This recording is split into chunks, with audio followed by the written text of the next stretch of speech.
Joining us now, our good friend Ricky Mathews, SuperTalk Mississippi host, of course, of Coast Vue and SuperTalk Outdoors. Good morning, my friend. Good to see you again, sir. Good morning. How you doing this morning, Gerard? A little bit fired up, my friend?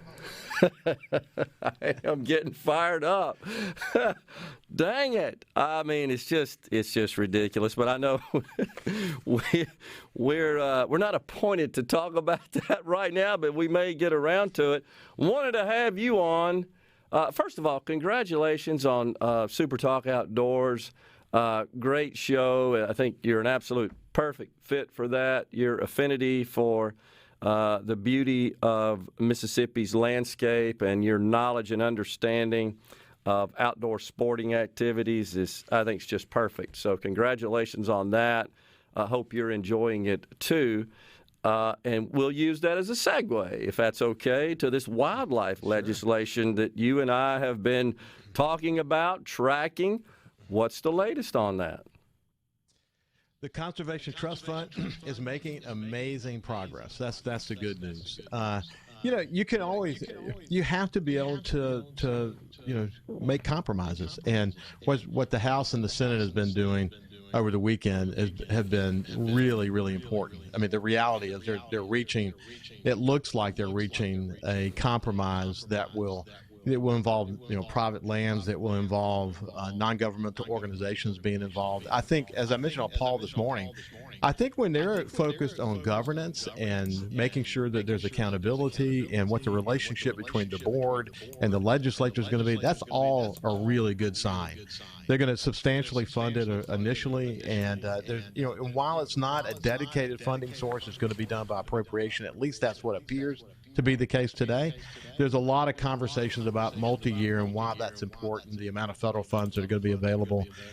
They've made terrific progress, and so the kudos out to the leadership and all of those involved who are so focused on trying to continue to establish Mississippi as the capital of the outdoors in America. Hopefully we'll get it done.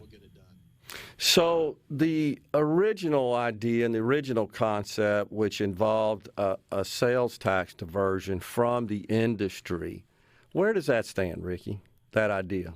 Well, we felt strongly about this one. I would say the coalition, the foundation, myself personally, most of the people involved in this is why the House wanted to go this approach to do a diversion. So it would be committed funds, funds that you can rely on. So a lot of the federal funds that you're going to go get, like inside the Farm Bill, are going to be multi-year projects and aren't a one-and-done kind of deal.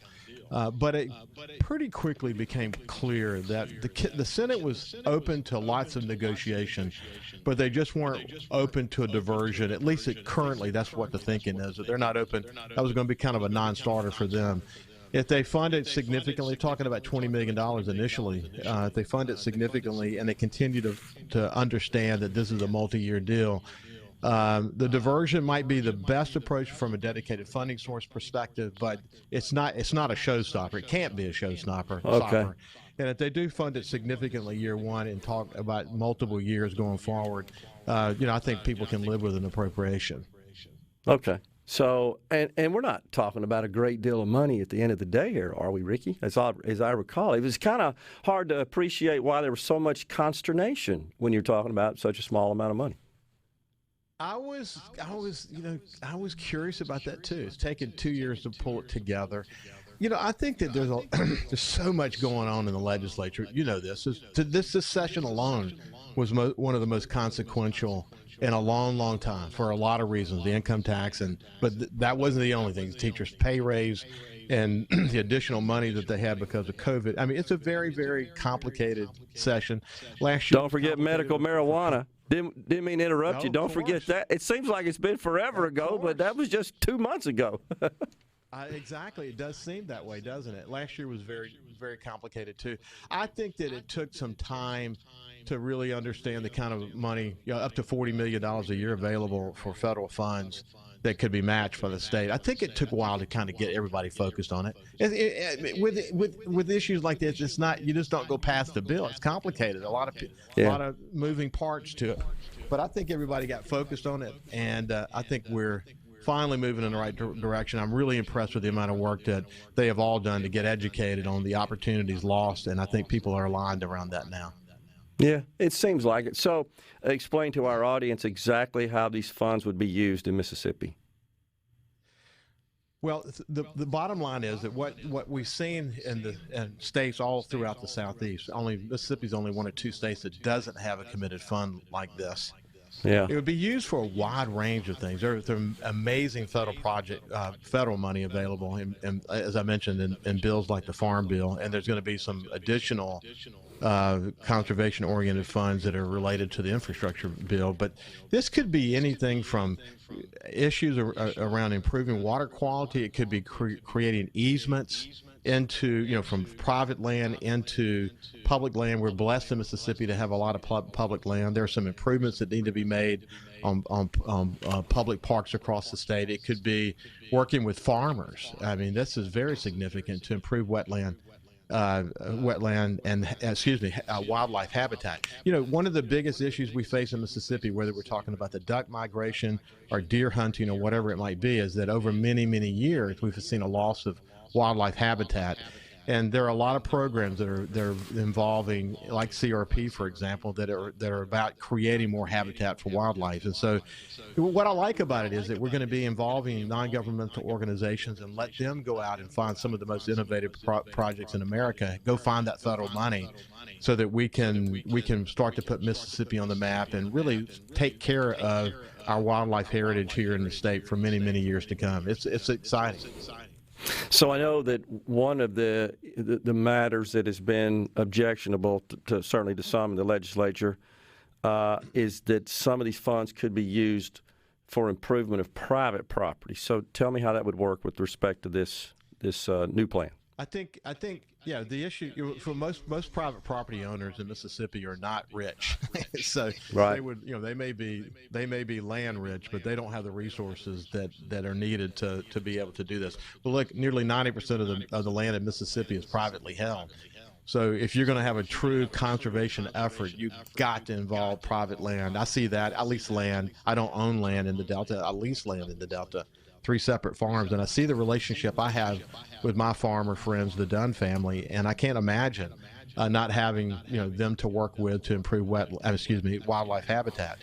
But but I think when you look at the Farm Bill, the majority of the money is in the Farm Bill, the federal money. So and that's going to take place. That's going to be applied to private land. I think when the lieutenant governor and others began to get their heads around the enormous amount of federal money that's available, especially in programs like the Farm Bill, it starts to open your mind about the possibilities, and folks are aligned around that now. I think there may be some initial limitations as it relates to private land initially. We're working, looking now to see what those negotiations are going to be, but I think everyone understands that private land has to be involved for Mississippi to really do this right. Yeah, I'm not an expert on this in this discipline, Ricky, but it kind of seems to me like, well, if we're going to invest money on public property to just ensure its longevity and its care, but we don't on private, it almost seems like you might be wasting money on the public, especially when most of the land in the state's private. Well, that's true, but then again, we're losing about $40 million a year in matching funds, and when you consider that the majority of the matching funds that are available would apply to private land, the reality is that if you don't include private land, you're actually going to miss out on a bunch of money. So, I think people get that. There was a big discussion about improving the parks, but as you know, the pandemic money, there's going to be a huge amount of money that's going to go to improving state parks. I mean, literally, we all understand that there's some significant work that needs to be done to bring our state parks up to where they should be in terms of improvements, capital improvements, or whatever the improvements might be. And you can do that. We don't. These are not mutually exclusive conversations. We can be focused on doing the kind of things that enhance our ability to enjoy the outdoors and also improve the park simultaneously, especially when you think about the ARCA money that's available to us. Yeah.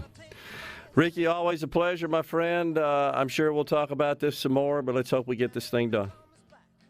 Today's an important day. Let's keep our fingers crossed. I think we're gonna get it to the finish line today. Ricky Mathews, host of Coast View and Super Talk Outdoors, has been our guest. We'll take a break here on Middays. We're in the Element Well studios. We'll be right back.